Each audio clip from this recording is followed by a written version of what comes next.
요즘 맥을 구입하려고 사양을 살펴보다 보면 거의 무슨 암호를 보는 기분인데요. CPU라는 단어는 그나마 익숙하지만 GPU, 뉴럴 엔진, 미디어 엔진, 유니파이드 메모리 이런 단어들 때문에 그냥 스펙 비교 자체를 포기해버리시는 경우가 많은 것 같아요.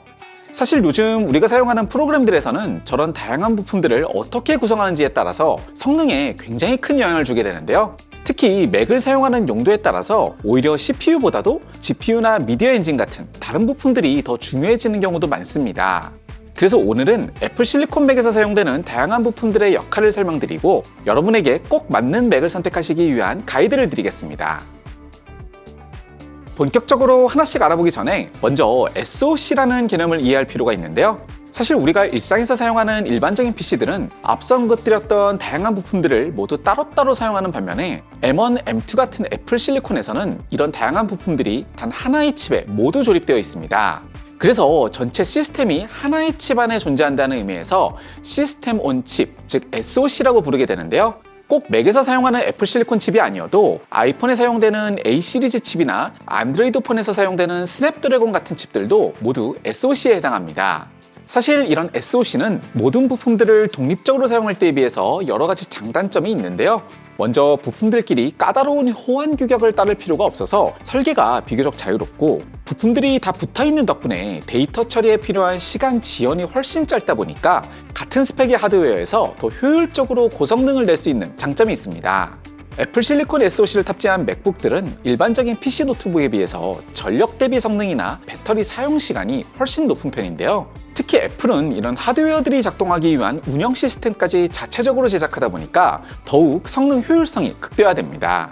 그럼 SoC 설계가 무조건 최고냐? 그렇게 이야기하긴 또 어려운데요.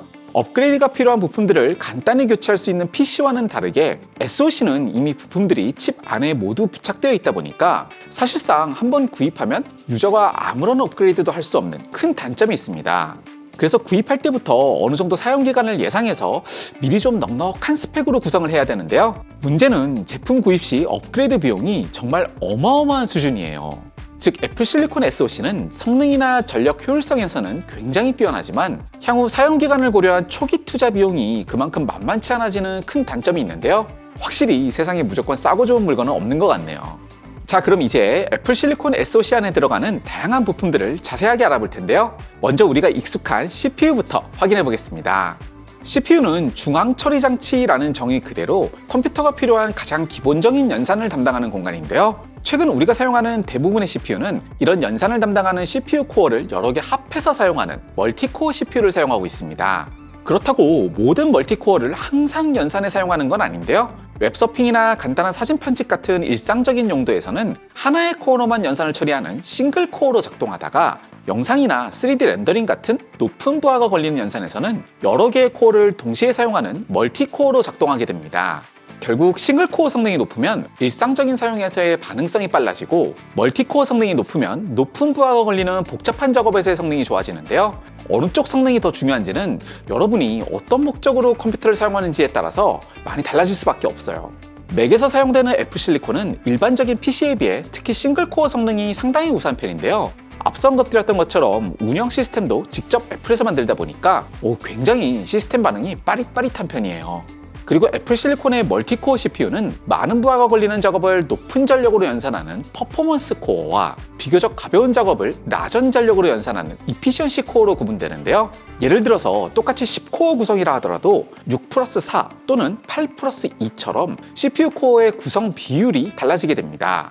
CPU 성능 자체는 당연히 퍼포먼스 코어가 많을수록 더 유리하고 배터리 사용 시간 같은 효율성 면에서는 이피션시 코어가 많을수록 아무래도 좀 더 유리한데요. 애플 홈페이지에서도 사실 퍼포먼스 코어와 이피션시 코어 스펙을 제대로 표기하지 않는 경우가 많기 때문에 이 부분을 좀 꼼꼼하게 확인하실 필요가 있습니다. 그렇다고 CPU가 컴퓨터에 필요한 모든 연산을 전부 다 처리할 수 있는 건 아닌데요. 특히 복잡한 3D 그래픽이나 고해상도 영상 처리, 그리고 AI 연산 같은 작업은 CPU로 처리하기에는 너무 효율이 떨어지기 때문에 어쩔 수 없이 좀 더 특별한 부품들을 사용하게 됩니다. 먼저 3D 그래픽이나 영상 이펙팅 같은 작업에서는 주로 GPU를 활용하게 되는데요. GPU는 문자 그대로 그래픽 연산에 최적화된 프로세서입니다. 최신 게임들은 물론이고 다양한 3D 그래픽 프로그램에서도 GPU로 결과물을 렌더링하는 옵션을 선택할 수 있는데요. CPU로만 처리하기 힘들었던 복잡한 그래픽 연산을 훨씬 효율적으로 처리할 수 있는 큰 장점이 있습니다. 참고로 어도비 포토샵이나 라이트룸에서는 일부 특별한 연산을 제외하면 주로 CPU만 사용해왔다가 최근에는 사진 내보내기 같은 기본적인 기능들에서도 GPU 연산을 지원하기 시작했는데요. 덕분에 기존에 비해서 정말 엄청나게 속도가 빨라졌더라고요. 다양한 영상 편집 프로그램에서 사용하는 노이즈 리덕션이나 광원 효과 같은 이펙팅도 점점 GPU 사용 비중이 높아지는 추세인데요. 이런 그래픽 위주의 작업이 많으시다면 CPU보다도 오히려 GPU 성능이 앞으로 더 중요해질 것 같아요. 이번에 출시된 M2 프로와 맥스도 사실 CPU 구성은 동일하지만 GPU 구성에서는 큰 차이를 보이는데요. 물론 M2 프로의 GPU 성능도 수준급이지만 완전히 프로 수준의 그래픽 작업이 필요하시다면 더 많은 GPU 코어를 사용하는 M2 맥스도 좋은 선택이 될 수 있을 것 같아요. 그리고 이런 CPU와 GPU를 도와서 더욱 연산 효율성을 높여주는 뉴럴 엔진과 미디어 엔진이 있는데요. 먼저 뉴럴 엔진은 일반적인 CPU로는 너무 연산 효율이 떨어지는 AI 연산을 보조해주는 프로세서입니다. 아이폰에서 사용되는 페이스 아이디나 사진 보정 같은 비교적 간단한 기능부터 복잡한 연산에 필요한 이미지 안정화 같은 영상 편집에서도 다양하게 활용될 수 있는데요. 특히 CPU나 GPU의 연산을 효율적으로 분담해줘서 같은 연산에 필요한 전체 전력 소비를 줄여주는 중요한 역할도 담당합니다.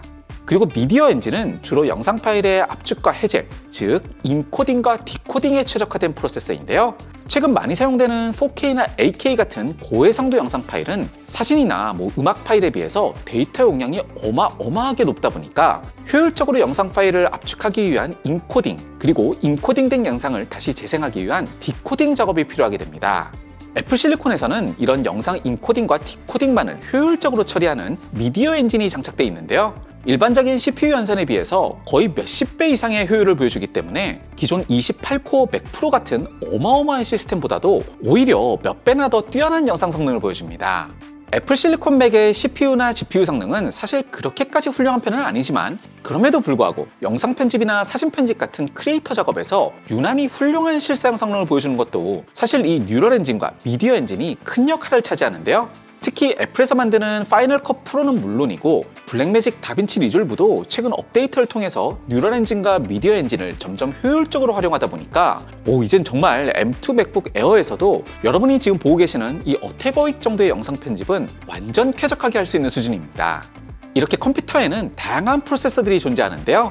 연산을 할 때마다 매번 내장 드라이브에 데이터를 저장하고 또 불러오게 되면 너무 속도나 효율이 떨어지게 되겠죠. 그래서 연산에 필요한 데이터를 아주 빠른 저장 장치에 임시로 저장해 놓고 다양한 프로세서에서 곧바로 액세스하기 위한 공간을 만들어 두는데요. 이 공간을 램이라고 부릅니다. 일반적인 PC에서는 주로 CPU에 필요한 데이터를 저장하는 램, 그리고 GPU를 위한 그래픽 데이터를 저장하는 고속 VRAM으로 구분되는데요. 애플 실리콘에는 이런 램과 VRAM 구분이 따로 없는 통합형 메모리가 장착돼 있어서 다양한 프로세서들이 한 공간에서 데이터를 공유할 수 있습니다.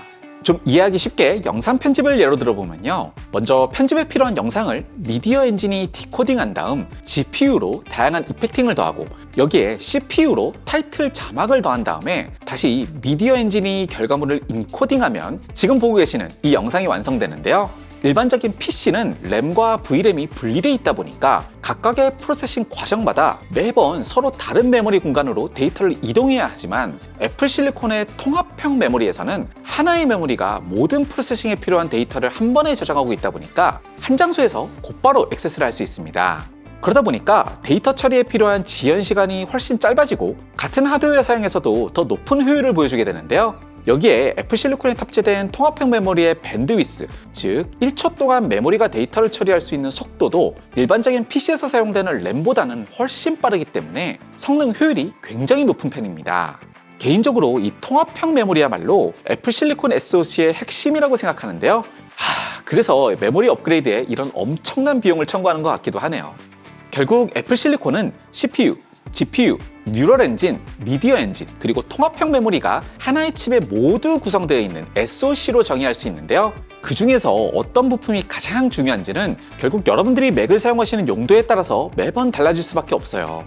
예를 들어서 긱벤치나 시네벤치 같은 CPU 성능 테스트에서는 M2 프로와 맥스가 완전히 동일한 성능을 보여주겠지만 막상 실사용에서의 그래픽이나 영상 작업에서는 GPU와 미디어 엔진 그리고 메모리 밴드위스 차이 때문에 M2 맥스가 훨씬 높은 성능을 보여줄 게 확실하고, 또 반대로 굳이 그래픽이나 영상 작업이 필요 없는데 왠지 더 빠를 것 같다는 생각에 프로 대신 맥스를 구입하신다면 CPU 성능 자체는 완전히 동일하기 때문에 엉뚱한 비용 낭비가 될 수도 있는데요. 다시 한번 여러분들께서 맥을 구입하시는 용도를 꼭 생각해 보시고 목적에 맞는 선택을 하시기를 추천드리겠습니다. 저는 이번에 사운드 스튜디오를 업그레이드하면서 M2 프로 맥 미니를 목바지에 기다리고 있는데요. 구입이 가능해지면 곧바로 리뷰를 진행할 예정이니까요. 결과가 궁금하시다면 미리 구독과 알림 설정 부탁드리겠습니다. 그럼 전 다음 주에 더 유익한 영상으로 다시 인사드리겠습니다. 곧 다시 만나요. 감사합니다.